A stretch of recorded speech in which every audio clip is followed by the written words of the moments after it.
Good morning, students. Welcome to the class.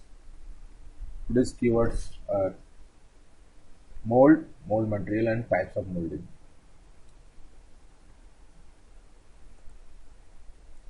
What is mold actually? As we discussed previous lectures, a mold is a box or a area which is filled up by molding sand or it's made with of metal. या तो ये sand से bye sand method से हो सकता है, मतलब sand उसमें रैमिंग करके सैंड को प्रॉपरली रैम्ड करके कैविटी बना के आप कर सकते हैं, या तो मेटेलिक विद डाई बना के उसमें कैविटी बना के उसमें आप उसको मोल्ड कर सकते हैं, मोल्डिंग मटेरियल के तौर पर यूज कर सकते हैं. Which produce casting by pouring molten metal into it. Okay, that is it. That is a mold actually. तो आप मोल्ड पता चल गया होगा क्या मोल्ड क्या है. ठीक है, मोल्ड कुछ नहीं है. मोल्ड एक छाछ है जिसमें आप ये तो अगर हैंड मेथड से बाय हैंड करेंगे तो सैंड को पोर करके रैम करके कैविटी तरह के बना सकते हैं. आप देख पा रहे स्क्रीन पे, देखिए ये सब कैविटी है. कैविटी बना के आप उसमें मोल्टेड मेटल को पोर कीजिए और कास्टिंग निकालिए. और आप नहीं तो फिर मेटल से मेटेलिक डाई को फॉर्म करके, मशीन से डाई को फॉर्म करके उसमें कैविटी फॉर्म करके आप कास्टिंग प्रोड्यूस कर सकते हैं. Okay, that is a mould actually. Next, mould materials क्या क्या है. Basically mould materials, those are the mold materials actually by which the mold prepared, by which the mold is made. Okay, so mold materials are the materials used to make a mold. Basically sand is used to make sand mold. Okay, तो basically mold materials के तौर पे हम sand से बनाए हुए जो molds वगैरह है उसी को हम प्रायोरिटी देंगे, उसी को अभी ऊपर चर्चा करेंगे. ठीक है, तो sand molds materials are classified as follows: silica sand grains, clay, moisture and miscellaneous additive. तो ये जो एक नंबर में दिया हुआ है ये सब चीज ऑलरेडी प्रीवियस लेक्चर में डिस्कस हो चुका है. ठीक है, उसमें आप देख लीजिएगा हर एक पॉइंट को. ठीक है, नेक्स्ट है 2 नंबर में different types of sand: green sand, dry sand, baked sand, facing sand, parting sand, system sand, core sand etcetera. तो ये तरह तरह का जो सैंड है ये आपका मोल्ड मटेरियल है जिससे कि मोल्ड बनाया जाता है. ठीक है, green sand, dry sand use करके, बेक्ड सैंड यूज करके, फेसिंग सैंड को यूज करके, और पार्टिंग सैंड वगैरह, और सिस्टम सैंड और कोर सैंड जो कुछ भी है ये सब यूज करके मोल्ड को बनाया जाता है, मोल्ड को फॉर्म दिया जाता है. ठीक है, मिसलेनियस मोल्डिंग मटेरियल क्या क्या है और भी कुछ तरह का है, उसमें जो पढ़ रहा है मिसलेनियस मोल्डिंग मटेरियल है. Others moulding materials are include fire clay, clay wash, parting materials and core grinder.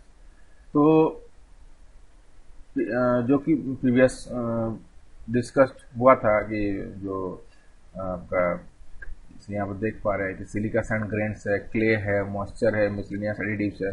तो ये सब ऑलरेडी प्रीवियस लेक्चर में डिस्कस कर दिया गया था. ये सिलिका सैंड खुद एक सैंड है. ठीक है, ये बहुत ही हाई क्लास सैंड है और इसको यूज करके आप मोल्ड बना सकते हैं. तो टाइप ऑफ मोल्डिंग क्या होगा, मोल्डिंग किस कास्टिंग प्रोड्यूस करने के लिए आप सैंड यूज कर रहे हैं, तो बहुत सारा चीज जो है डिपेंड करता है उसके ऊपर ही वो आप इस तरह का सैंड यूज कर सकते हैं. जैसे ग्रीन सैंड किस चीज आप कास्टिंग बनाने के लिए यूज कर रहे हैं तो उसी के लिए आपको ग्रीन सैंड यूज करना होगा. अगर दूसरा कुछ बना रहे हैं, ड्राई सैंड चाहिए उसमें, तो ड्राई सैंड यूज करना होगा. अगर दूसरा मोल्ड में आपको बेक सैंड चाहिए तो बेक सैंड यूज करना होगा.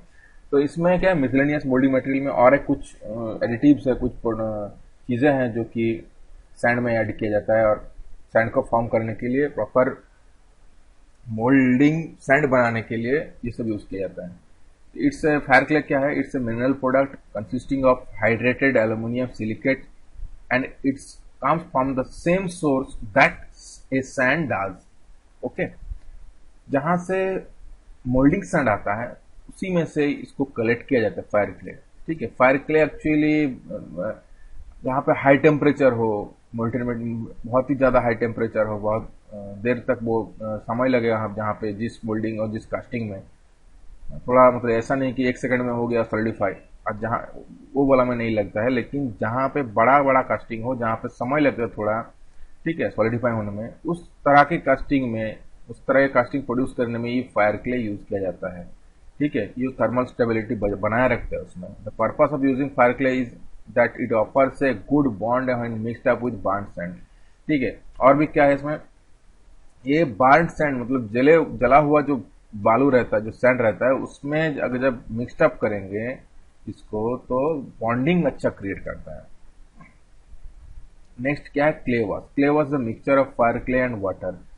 Okay, it is used in the foundry when it a strong bond is required. जहां पे आपको बहुत मजबूती से बॉन्डिंग चाहिए होता है तो वहां पे आप क्ले वॉश यूज कर सकते हैं। ओके, पार्टिंग मटेरियल्स क्या है, this are the parting sand और parting dust which doesn't contain any bond. कोई बॉन्ड इसमें क्रिएट नहीं होता। ऑब्वियसली प्रीवियस लेक्चर में डिस्कस किया था कि पार्टिंग सैंड क्या है। पार्टिंग जो कि पार्टिंग लाइन पे दिया जाता है। एक डस्ट है, व्हाइट कलर पाउडर का डस्ट है, जिसमें आपको पार्टिंग लाइन में इसलिए दिया जाता है ताकि वो पार्टिंग लाइन मतलब जब आप मोल्ड बॉक्स के अंदर पहले तो उसको देंगे, पार्टिंग मटेरियल को देंगे ताकि जो सैंड है मोल्ड बॉक्स के साथ वो चिपके ना, एधर ना हो, और पैटर्न के साथ भी ना चिपके, इसके लिए दिया जाता है। और दिया जाता है ऊपर में, छिड़काया जाता है, ऊपर में इसको स्प्रेड किया जाता है ताकि जो आपका ड्रैग पार्ट है, कोप पार्ट है, अलग अलग जो पैटर्न, स्प्लिट पैटर्न होते हैं, वो एक दूसरे से बालू के साथ, सैंड के साथ एडेसिवनेस प्रॉपर्टी उसमें ना दिखाए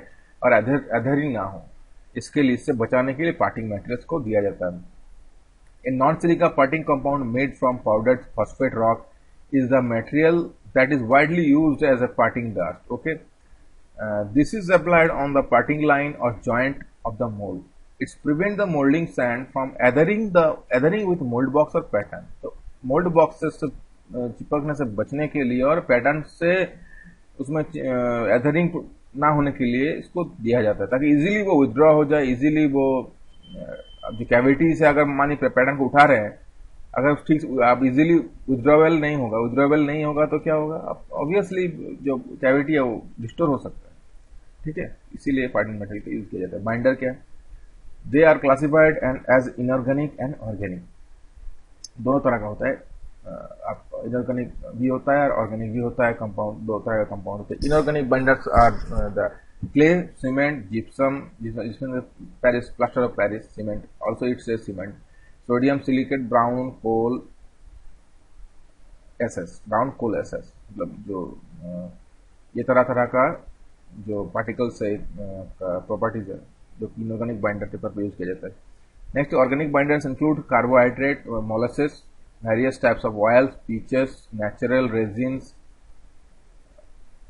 सिंथेटिक रेजिन्स एक्सेट्रा। तो ये बाइंडर के तौर पे यूज किया। बाइंडर मतलब अगर सैंड में बाइंडिंग प्रॉपर्टी ना दिया जाए, एडिटिव्स बाइंडर को ऐड ना किया जाए, तो सैंड क्या होता है ना, खुद से तो उतना बाइंडिंग प्रॉपर्टी नहीं रहता। जैसे आप अगर सैंड को मुट्ठी भर में पकड़ेंगे या छोड़ देंगे तो वो अगर खुद से तुरंत बिखर जाएगा, तो मतलब उसमें बाइंडिंग प्रॉपर्टी ज्यादा भी नहीं है, एकदम भी नहीं है, और क्वालिटी ऑफ सैंड बहुत लो है। अगर वो मुट्ठी पकड़ने पर अगर ठीक सा अपना जो हाथ का शेप ले लेगा, मुट्ठी का शेप ले लेगा, मतलब वो बाइंडिंग प्रॉपर्टी उसमें बराबर है। ठीक है, तब जाकर आप समझ सकते हैं कि बाइंडर उसमें अवेलेबल है और कितना आपको बाइंडर देना है, ऐड करना है। ठीक है, वो भी आपको तय करना है मोल्डिंग सैंड के लिए या फिर कोर्स सैंड के लिए। The primary purpose of binder is to influence the bonding properties of sand. ठीक है, और कुछ नहीं है, बस बॉन्डिंग प्रॉपर्टी को बढ़ाने के लिए, स्ट्रेंथन करने के लिए सैंड को बस बाइंडर्स यूज किया जाता है। Okay, next, types of moulding क्या क्या है। टाइप्स ऑफ मोल्डिंग देख लेते हैं। देखिए, जैसे कि मोल्डिंग तरह तरह के प्रोसेस का नहीं बात कर रहे हैं, लेकिन मोल्डिंग का बात कर रहे हैं। मोल्डिंग कैसे किया जाता है, मोल्डिंग मतलब एक बॉक्स के अंदर आप सैंड को कैसे पोर करेंगे, कैसे रैम्ड करेंगे, is it in by hand और बाय मशीन और अदर मीन्स। तो ये मोल्डर को तय करना है जो कि मोल्डिंग करेगा। ओके, तो इसके लिए कुछ प्रोसेस है जिसको जैसा रिक्वायरमेंट है, जैसा आपको रिक्वायरमेंट आता है उसी के हिसाब से, मतलब जॉब कैसा होता है, वो बेंच में छोटा अगर जॉब हो तो फिर वो बेंच मोल्डिंग में जाएगा, अगर फ्लोर मोल्डिंग हो तो बड़ा बड़ा कास्टिंग, बड़ा बड़ा जॉब होगा, पीट मोल्डिंग होगा तो फिर बहुत भारी भरकम सा जॉब कास्टिंग होगा, तो इसके लिए पीट मोल्डिंग करना होगा, जिसको रिवॉल्व अप नहीं कर सकते, ड्रैग को उठा नहीं सकते, उसके लिए पीट मोल्डिंग पे जाएंगे। हैंड मोल्डिंग से छोटा छोटा पार्ट है जो टाइपिकल प्रैक्टिस है, फाउंड्री प्रैक्टिस है, उसके लिए हैंड मोल्डिंग पे जाएंगे। तो hand moulding is the use for odd casting generally less than 50 numbers and rhyming is done by hand. ज़्यादातर मोल्डर बाय हैंड एक रैमर से होता है, वुडन रैमर होता है, वुडन रैमर से उसको स्ट्राइक करके रैम्ड किया जाता है सैंड को, ठीक है। और छोटे छोटे टाइपिकल पार्ट्स बनाने के लिए काम आता है, जो कि फाउंड्री प्रैक्टिस में यूज होता है। Next, machine molding are used for simple casting to be produced in large numbers. Ramming actually it's used for the mass production or large lot, for the large lot. Machine molding, क्योंकि machine molding ज़्यादातर machine से किया हुआ mould से उसको cast किया जाता है।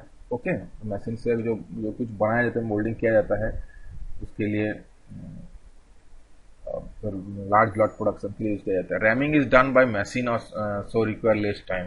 मशीन में मोल्ड किया रैम्ड किया जाता है, एक बॉक्स टाइप का रहता है जिसको प्रेस्ड करता है, रैम सैंड को प्रेस्ड कर कितना हाई प्रेशर से प्रेस्ड करता है ताकि वो प्रॉपरली रैम्ड हो जाए एंड बॉन्ड अच्छा क्रिएट हो पाए, कि ताकि वो बार बार यूज कर सके एक ही मोल्ड को मास प्रोडक्शन के लिए।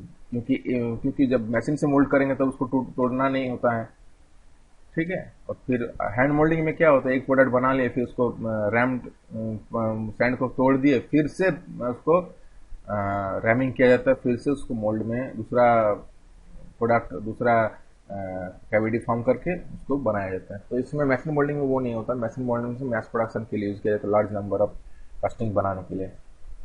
बेंच मोल्डिंग क्या है? Moulding is done on A bench. Actually bench में कुछ नहीं है भाई, जो नाम इसका है बेंच मोल्डिंग, उसी के हिसाब से ये है। तो ये एक्चुअली बेंच के ऊपर किया जाता है, छोटा छोटा पार्ट्स को कास्ट करने के लिए। Okay, basically small casting. Floor moulding क्या है? Moulding is done on the foundry floor and is use for all medium and large casting. Basically floor के ऊपर किया जाता है। अगर लंबा लंबा बड़ा टाइप का कोई कास्टिंग हो तो उसको फ्लोर के ऊपर आप उसको बनाना पड़ता है, उसको कास्ट करना पड़ता है, ठीक है। सैंड को बिछा के, सैंड को रैम करके, एंड उसमें कोप एंड ड्रैग पार्ट अलग अलग बना के। नेक्स्ट क्या है? पीट मोल्डिंग। पीट मोल्डिंग क्या है? Moulding is done in a pit which act as a drag and is use for very large casting. इसमें क्या होता है, बहुत ही बड़ा टाइप का कास्टिंग हो, भारी भरकम कास्टिंग हो, तो उसके लिए जो पीट मतलब एक जो उसको डिग किया जाता है, जो फ्लोर एरिया है, उसके बाद नीचे वाला पोर्शन पूरा प्रॉपरली सैंड को रैम किया जाता है। तो उसी को ड्रैग पार्ट बना के, वो फिक्स रहता है, उसका आप कोई इधर उधर नहीं कर सकते क्योंकि एक पीठ के अंदर बनता है, ठीक है। तो उसी को ड्रैग पार्ट बना दिया जाता है, ऊपर में कोप पार्ट को उसमें रख दिया जाता है। ओके, बड़ा बड़ा टाइप का कास्टिंग करने के लिए, बड़ा बड़ा टाइप का कोई अगर भारी भरकम सा साइज का कास्टिंग हो तो उसके लिए पीट मॉडलिंग प्रोसेस यूज करेंगे। ओके, दैट इट इज आज का लेक्चर। अभी ये टॉपिक के ऊपर लेक्चर खत्म हुआ। नेक्स्ट टॉपिक को लेके दूसरे क्लास में आते हैं। Okay, thank you.